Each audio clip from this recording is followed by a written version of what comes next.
October 31st, the time of year where the veil between this world and the next are lifted and the dead walk among us. As the nights grow longer, darkness cloaks the land. As the year begins to die, ghosts, fairies, and other creatures from the land of the dead walk the earth. This is Samhain, the feast of the dying sun. Join us today as we discuss the ancient Celtic rituals that are preserved throughout Halloween today. Welcome to another episode of the Cabinet of Dr. Mystery. I am your host, Dr. Mystery. Did you know I'm utterly insane? Reports that have been made by credible observers of relatively incredible things. What an excellent day for an exorcism. Be afraid. Be very afraid. I am the devil, and I am here to do the devil's work.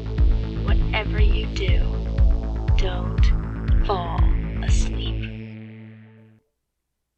Welcome to another episode.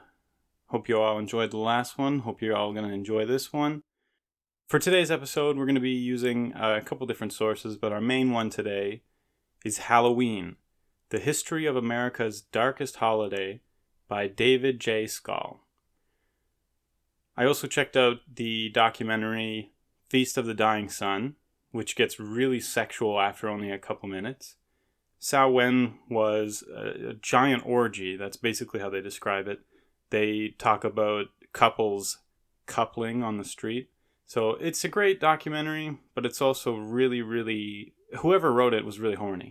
All these people that were being interviewed, they really need to get laid. You know, I don't know if they really find Halloween a very sexual experience, but, you know, other than people using Halloween as an excuse to dress up sluttily. Fuck it, I dress slutty every day. But I don't understand why that documentary was so sexual. It's very sexual, which works for me because, you know, sex is cool. Along with that, we do reference some verses from the Bible in regards to the story of the Witch of Endor, which we'll get into a little bit later in this episode. I was allowed to celebrate Halloween for a few years. I dressed up as Batman one year, dressed up as a different character, a Marvel character another year. I went as a zombie once, I think. But after a few years, my mom was told by people from her church that it was evil, that Halloween was the devil's holiday, the devil's night, and she banned it for years and years. I begged her to let me dress up, to go take part of school parades and costume parties, and she would always say no. She would actually take us out of school on Halloween night. She would take us out of school, and it was kind of cool because she would take us to go to the movies. Maybe if we were really lucky, we'd go to like Fuddruckers. So that was cool. It was fun getting to go do stuff with my mom and to, you know, be taken out of school. That was part of the cool part, I guess. But, you know, I always felt like I was missing something. I always kind of felt like I was missing out. Everybody else is dressing up and, you know, binging on candy and showing off their costumes to everybody. And at my house, it was forbidden. It was an evil holiday. And if you dressed up or if you celebrated with other kids or with other people, you know, you were encouraging evil. You were partaking in the devil's events. You know, frequently we tried to have days where, like Halloween nights, where we would not hand out candy. We would put a sign on the door, you know, no candy. And we would dim all the lights, and we would just have cool, fun family events, just the three of us, my mom and my sister and I. One year we had a big bowl of candy, and we were watching holiday favorites. The main one that I remember was the Charlie Brown's Pumpkin, the Great Pumpkin, or whatever the hell that was called. And we had a pretty fun night. One thing that I can say about my mom is she did make it a fun evening for us, even if we weren't participating in Halloween. This one year, while we were binging on Halloween movies and gorging ourselves on candy, people kept coming to our house and knocking on the door and ringing the doorbell to get us to give them candy. Trick-or-treaters kept coming, you know, hour after hour. And, you know, you could hear them yelling, you could hear them screaming and getting upset. People were actually getting very upset. And one group of, I believe it was a group of young teenagers, they came to the door, and you could hear them yelling about, these fuckers don't have any candy. What the hell is this? A few hours later, I heard them come back to the house. I saw a group of teenagers come back to the house, and they started egging the house, throwing eggs at the windows and eggs all over the side of the house and the door and the siding. We were in Saskatchewan at the time, so for those of you who don't know, unfortunately, along the west coast of Canada, our winters come in like September, which is great. So all of these eggs, these broken eggs, were frozen to the side of our house for, until it thawed. We couldn't get these eggs off the side of our house. And everybody always knew us on that block as the people that didn't hand out candy. We were not that, we were the non-Halloween household. So that's what my friends always knew me as. And the first year that my mom said, okay, you can dress up, whatever, it's just a holiday. We're not actually practicing witchcraft or anything, right? As soon as she let us go, the very first year, I remember walking into the classroom and everybody knew me as the Christian boy who wasn't allowed in the sex ed class, who wasn't allowed to go trick-or-treating. And I showed up in Halloween costume and everybody was flabbergasted. Everyone was blown away. So I think that was a real turning point in my life where everybody paid attention to me. And I was like, yeah, I'm going to be the class clown for the rest of my life. Here we go. And I think that set the stage for the rest of my life just being a silly, lanky noodle. Well, I think that's probably enough about me and my crazy religious upbringing. So let's dive in here. The first part of this story, the first thing that we're going to talk about in this story is called Samhain. But it's actually spelled Samhain, Samhain. So I've been calling it Samhain for years. And I started watching some documentaries and people were talking about Samhain. And I had no idea what was going on. I thought they were talking about pigs. I believe it pigs are sow. So I was very confused. But Samhain is considered the time when the veil between the worlds is at its thinnest and the dead can and do walk among us. People would wear ghoulish masks and outfits to blend in with these spirits as they're walking the earth. This would help them to not be recognized. Samhain was essentially a harvest festival. It was also a festival of the dead. Some historians would say that the lines are more blurred than that when it comes to Celtic myths or Celtic traditions, but it's way more fucking metal to say that this is the festival of the dead, right?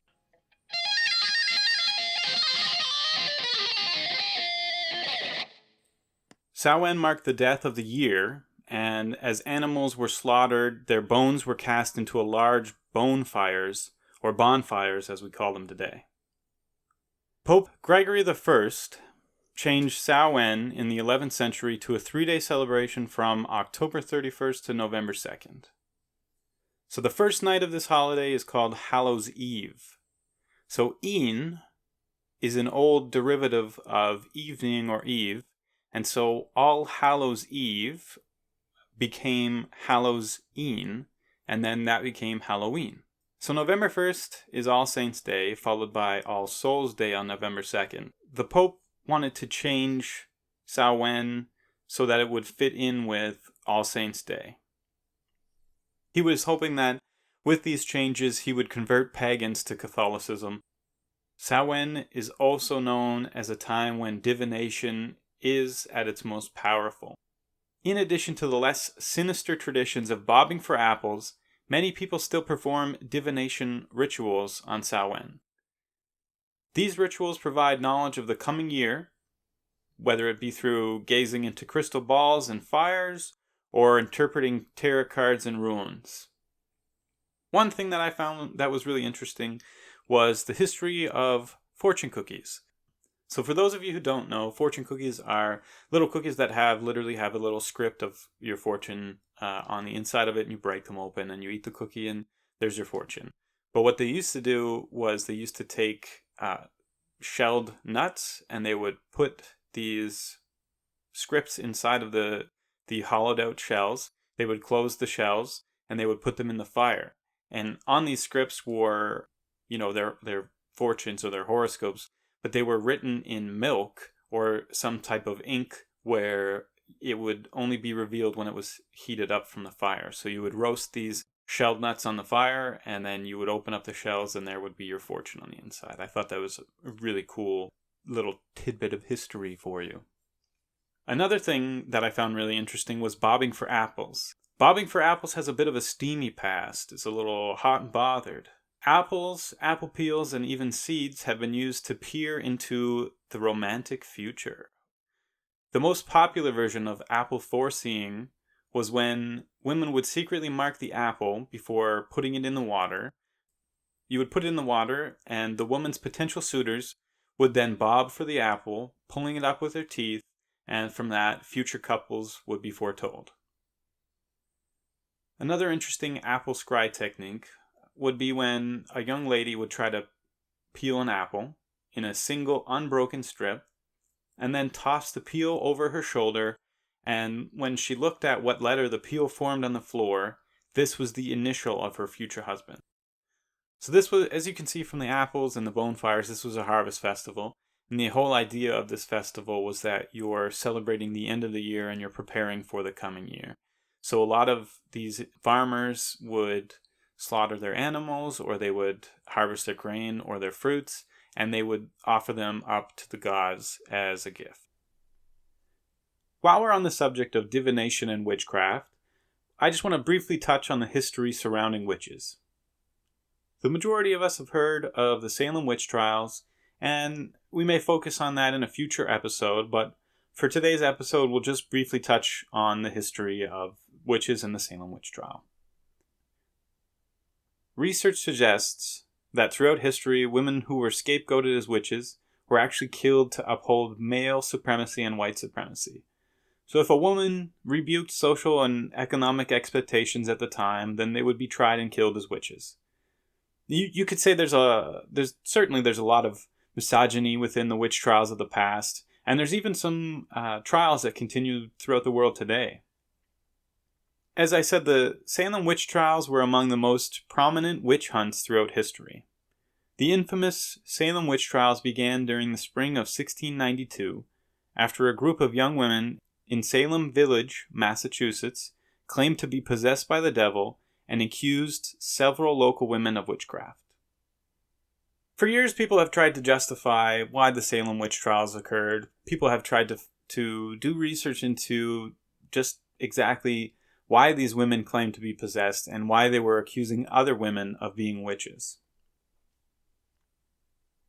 According to studies by Linda Caporael, forgive me if I pronounced that wrong, she's a professor at the Science and Technology Studies Department at Rensselaer Polytechnic Institute. Again, I might have said that wrong. According to her, there's evidence that the Salem witch trials followed an outbreak of rye ergot.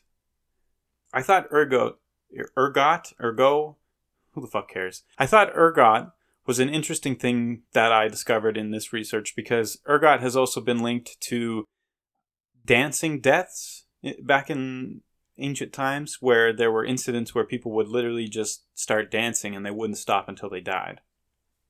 Ergot is a fungus blight that forms hallucinogenic drugs in bread. Its victims can appear bewitched when they're actually stoned out of their fucking minds. According to records, 100,000, mostly women, were killed in the Salem witch trials. The witch trials are so significant to Salem that you can find everything from witch museums and statues to tours and wax figures. In fact, the Salem PD has a witch on their insignia and shoulder patches.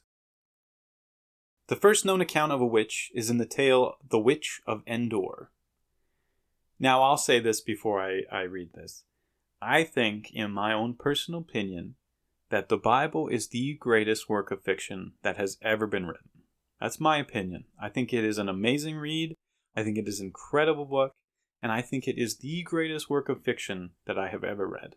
So whenever I look at the Bible, whenever I read any verses from the Bible or stories from the Bible, I take it with a grain of salt, because in my personal opinion, I believe that the Bible is an incredible work of fiction. So the story goes like this. So this story is from the Old Testament, 1 Samuel 28, 3-25. Saul, the first king of Israel, visited a female sorcerer the Witch of Endor.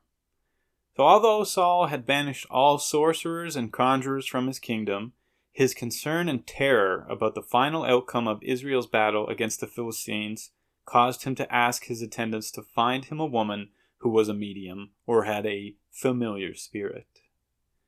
Saul disguised himself and went to the medium that night. The medium conjured up a vision of Samuel as a spirit who informed Saul that he and his 3 sons would die in battle the next day and that the Israelites would fall to the Philistines. That's the first known written account of a witch that I could find. But witch-like creatures, some heralding death, are also seen in Irish, Scottish, and Welsh mythology. The banshee is one such creature. Absolutely terrifying. If you haven't seen the banshee, I'll post some drawings and some pictures of the banshee on our socials, but holy shit, you should definitely look into the banshee. It's absolutely terrifying. And having seen a few documentaries where people have mimicked a banshee cry, it's insane. I could only imagine the terror that would fill your soul when you saw a banshee or you thought you saw a banshee. And, they're meant to herald death. So if you see one, either you or a family member is about to die a terrible bloody death. And that's enough just to frighten you to death right there. Just seeing a banshee and knowing the history of a banshee, I imagine there's a lot of accounts of people just, seeing a banshee and having a heart attack and just dying on the spot. So the banshee typically appears as an old witch, and like I said, she's considered to be a harbinger of death. Her scream signals the impending death of oneself or a family member. The banshee appears at the site of an imminent death in the middle of the night and lets out a chilling, high-pitched wail. She was oftentimes called the Hag of the Mist, but banshee translates to Woman of the Fairy Mound. Probably one of the more terrifying of the fairy women, she was still relatively harmless. The worst the banshee would do is give you a fright from seeing her or hearing her cry or hearing her knock on your doors or windows.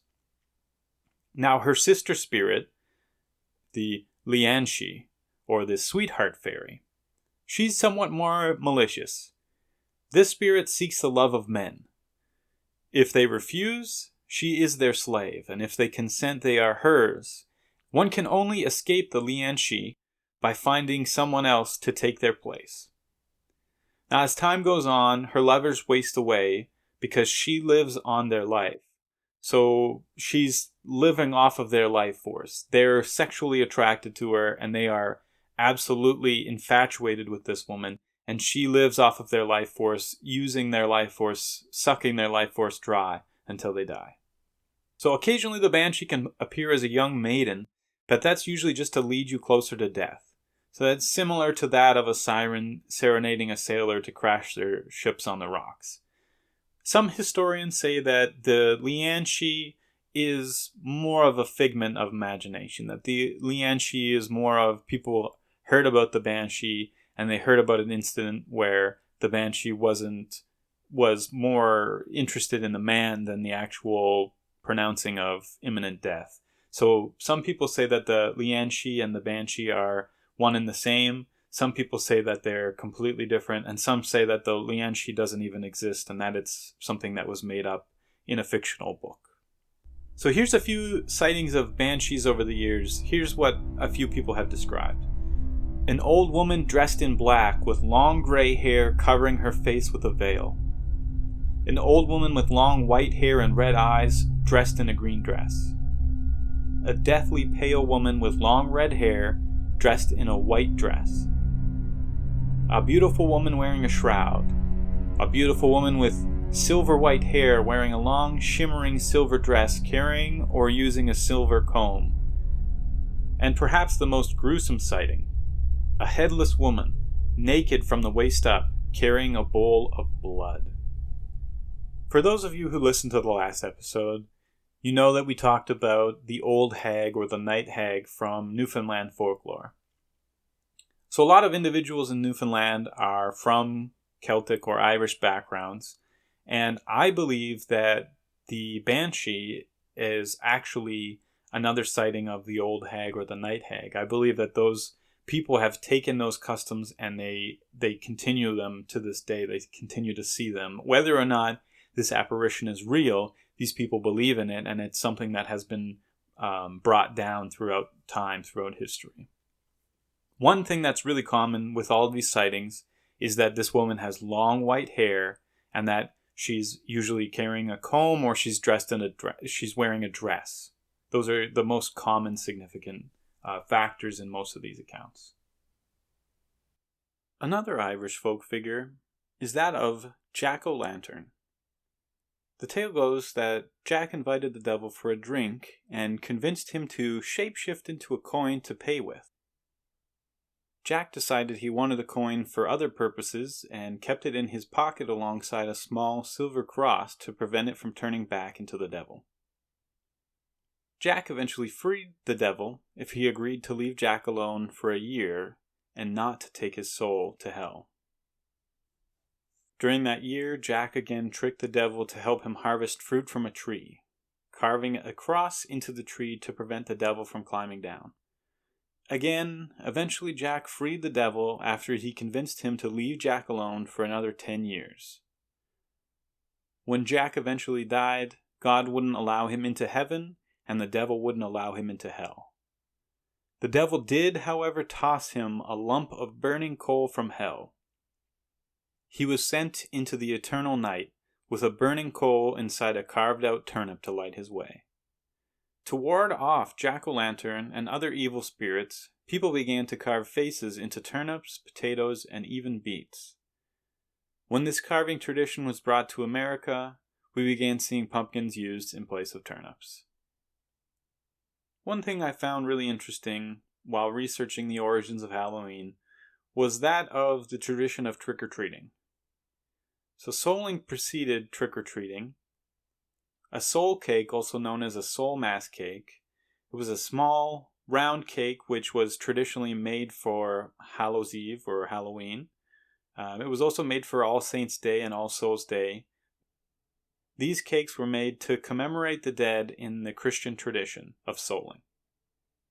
In England and along the British Isles, people gave food and alms to the poor on All Souls' Day with the assumption that the food was recompense for praying for the dead.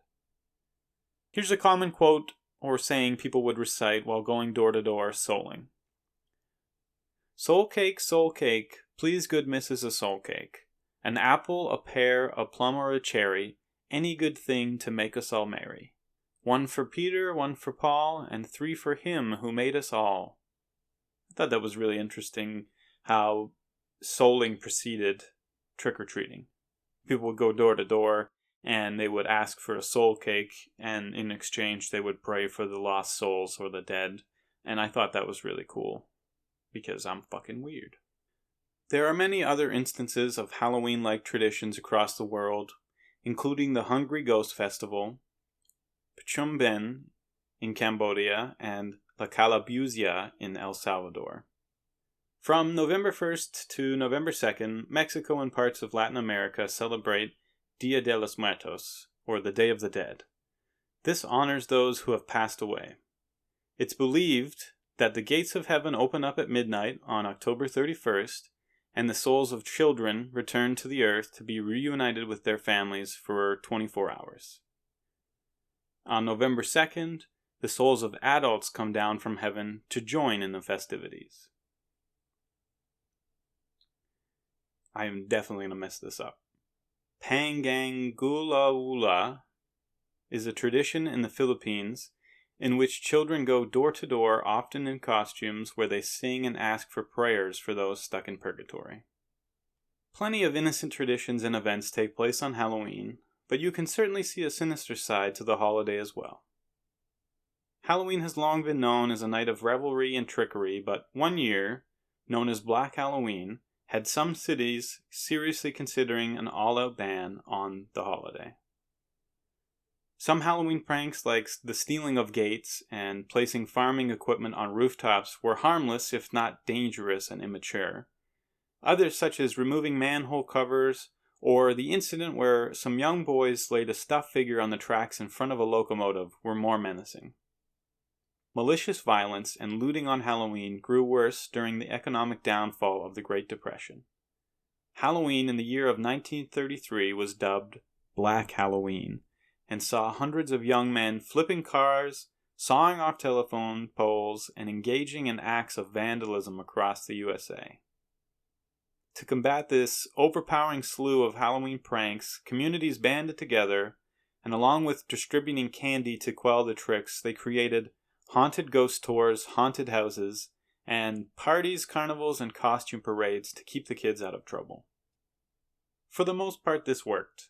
To this day, we still host these types of events to keep kids from running amok. But for some young teens, they moved their trickery to the night before, originally called Mischief Night, or Mat Night in Quebec. In Detroit, this night is called Devil's Night. During the 1970s and 80s, arsonists turned the Detroit night sky a bright Halloween orange hue by setting fire to trash cans, dumpsters, and abandoned buildings. In 1984, the destruction peaked when more than 800 fires were set across the city in a 3-night arson spree. The city responded by instituting dawn-to-dusk curfews for unaccompanied youths under 18, and they mobilized a city watch. Neighbors also organized community watch programs and posted signs on abandoned buildings with messages that read, "This building is being watched," with hopes of deterring vandals. So I'll post some stuff on the socials regarding this. I found a really cool image with the signs from the neighborhood watch. I thought it was a little bit disturbing the way that the eyes were presented in these, so I'll post them on the socials and you can see for yourself. I wanted to touch on another common myth around Halloween, which is tainted Halloween candy. The myth is widely known, but it goes like this. No kid is safe on October 31st. Psychotic murderers have handed out tainted treats to trick-or-treating children. Yeah, the honest truth is, there's really no evidence of that ever happening. One instance where a young child died because of heroin found in his candy, but it was later revealed that it was his family covering up an accidental overdose. Somehow the child had gotten into his uncle's stash, and they sprinkled some heroin on his candy to make it look like somebody had tried to kill him. The media has always reported dozens of unsubstantiated cases of candy tampering over the decades. Every time something or anything happened involving kids or candy or Halloween, it was linked to candy tampering. Like I said, there was that incident where the child got into his uncle's heroin. There was also another incident where a young girl had an underlying health condition and she died because of that. But because it was Halloween, because it was around that time of year, it was automatically assumed that she had died because of her Halloween candy. They put out, wherever it was, they put out a ban on Halloween candy and told everyone to throw out their Halloween candy. Within a few hours or within a day or two, they discovered that it had nothing to do with the candy, but by that point, the rumors had run wild. The few cases where children were actually poisoned over Halloween turned out to have been poisoned by their own parents or by their own family members. The most prominent case, the most well-known case, is that of Timothy O'Brien. His father tried to get away with his murder by claiming that cyanide-laced pixie sticks killed him and they were from his trick-or-treat run. He even gave poison candy to his daughter and their friends to deflect suspicion. Ronald O'Brien took out a group of children, including 2 of his own, to go trick-or-treating. At one of the homes, they went, they knocked, nobody answered, and they moved on to the next house. But Ronald O'Brien said, "Hey, I have several giant pixie sticks, which are just colored paper straws stuffed with a powdered sweetener." And he said, "Here, the house that we just knocked on, where nobody answered, I stayed behind and I knocked again, and somebody answered and gave me these pixie sticks." So when they get home, Timothy O'Brien asks if he can eat some of his candy before he goes to bed. So he selected the pixie sticks that his father had gotten for him. After pouring some of the candy into his mouth, Timothy complained that it had tasted bitter. So his father gave him some Kool-Aid to wash the taste out. Almost immediately, Timothy began vomiting and convulsing. Timothy O'Brien was rushed to the hospital, but eventually he succumbed due to cyanide poisoning. Quickly, the Pasadena detectives fanned out, recovering 4 other pixie sticks. One said stick had been clutched in the hand of a child who'd fallen asleep after failing to open the straw, which was stapled shut. Lab tests showed that the top 2 inches of each straw had been packed with a fatal dose of cyanide. The coroner said that Timothy O'Brien had enough cyanide in his system to kill 2 grown men. Eventually, the police began to suspect Ronald O'Brien. He couldn't pinpoint a house, he couldn't pinpoint a street, he couldn't tell them where he had got these pixie sticks. The only thing he said was, "I remember a figure reaching out from the darkness and handing me the pixie sticks." He couldn't tell them which house he got it from or which street. Eventually, he picked a house after being pressed by the detectives. Turns out the owner of the home had an ironclad alibi. After mounting suspicion, the police looked into Ronald O'Brien's alibis, and they looked into his financial history. They found that he had recently sold the family's home to cover mounting debts, and that he still owed tons of money to creditors. They also found that he'd purchased a $20,000 life insurance policy on each of his children a month earlier, and additional policies leading up to Halloween. So contrary to popular belief, people are not out here poisoning your kids' candy. No one's trying to fuck with your kids on Halloween. You may have a random neighbor that's a piece of shit that tries to do something stupid, but overall, people are not poisoning your kids' Halloween candy. With the legalization of marijuana, the new fear is that potheads are trying to slip in some edibles with your kids' Halloween candies. I just want to state that as a pothead, nobody is giving your kids free edibles, right? If we make them ourselves, they still cost money. If we buy them from a store, they cost even more. Nobody is giving away their marijuana or their candy or any sort of edibles to your kids for free. Shit costs money. And if anybody's going to get high off of these edibles, it's your pothead brother-in-law. Or me. One of my favorite authors and screenwriters and directors, Wes Craven. I'm really influenced by his work in the horror genre. And if you couldn't tell from the first episode being my choice of covering Freddy Krueger, his characters have always instilled a sense of horror in me. The background behind the characters and the characters themselves I find really intriguing and also very terrifying. So I wanted to leave today's episode touching on a couple real-life events where people dressed up as his characters committed crimes. The first one is about a killer in the Ghostface mask, the Ghostface being from the Scream series. In Brooklyn in 2013, a Ghostface masked man went on a killing spree. During a spree of Halloween violence, the masked man blasted away at 19-year-old Anthony Seabeering.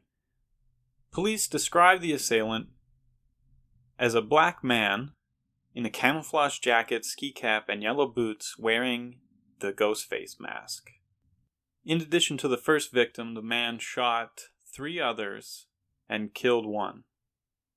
Our last story today is a really good follow-up to the first episode about Freddy Krueger and the Nightmare on Elm Street. San Antonio, Texas.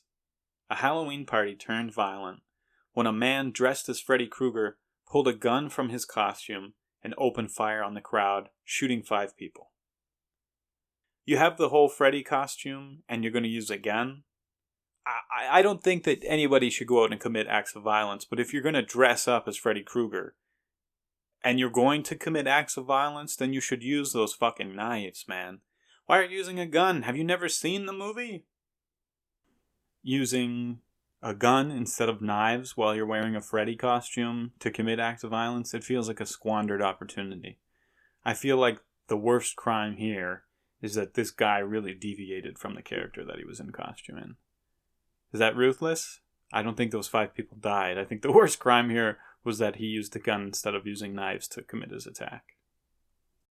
On that happy note, I'd just like to say thank you very much for listening, and we'll see you next time.